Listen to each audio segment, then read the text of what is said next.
Somewhere over the rainbow, way up high, there's a land that I heard of once in a lullaby. My grandfather came to Riverhead from Russia in 1883. That's a picture of my grandfather. He started out as a peddler, which is what a lot of immigrant people did when they came to this country. Then, after a while, he purchased this building from the Vail family.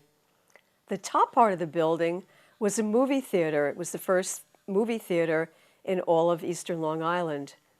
The bottom part of the building was his store. He sold clothing. My father was born in 1905. And he grew up in Riverhead.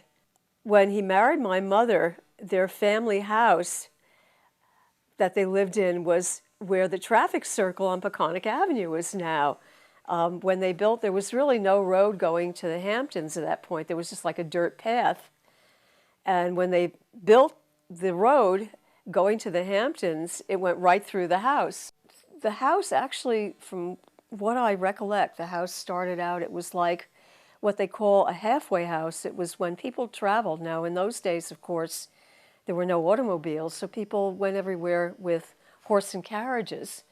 And people would come out this way from other parts of the island, and they would stop there to get libations and to, you know, I think they had like rooms where you could stay overnight if you wanted to. It was like your old, you know, like old Wild West where you had the saloon and all. I guess around the time of maybe the late 20s, early 30s, that's when sound came into movies. And because the theater was small and they couldn't really accommodate the new technology, they closed the theater. My father shut it up. Then the theater went through a lot of incarnations.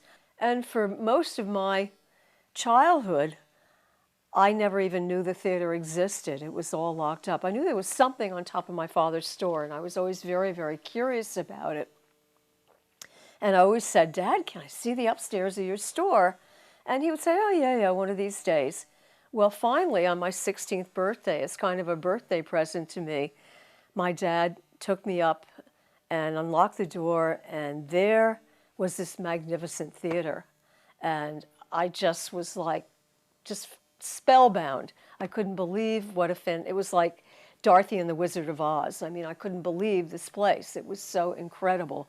It still had the stage. It still had the original backdrop. It was really amazing. I have fond memories of my dad's store, of going in there on Saturday and, you know, visiting him. Next door to my father's store, there used to be, believe it or not, there used to be a bowling alley, which is now, they're making an apartment building there. But the bowling alley was kind of cool. They served lunch, and I can remember going in there and eating lunch with my father. When I was growing up, I was really proud to be from Riverhead. It was the county seat. It was a really prosperous town, and people came from all over to do their shopping in Riverhead. As I got older, I saw the town kind of take a downturn. By the time I was in college, there were malls, and people no longer patronized the stores that were in Riverhead. They all went to do their shopping in the shopping malls, and the town really suffered. I see a resurgence in Riverhead. There are a lot of little shops that are starting to come on Main Street, and the theater, the Suffolk Theater, they just renovated that, and it's quite spectacular. Of course, there's the Vail Leavitt, which I'm very, very proud of. I love my theater. We actually, I think, were one of the first places that you know, came alive again.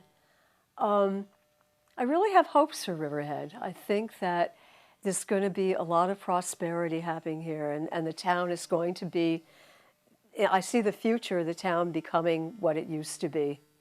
Somewhere over the rainbow, blue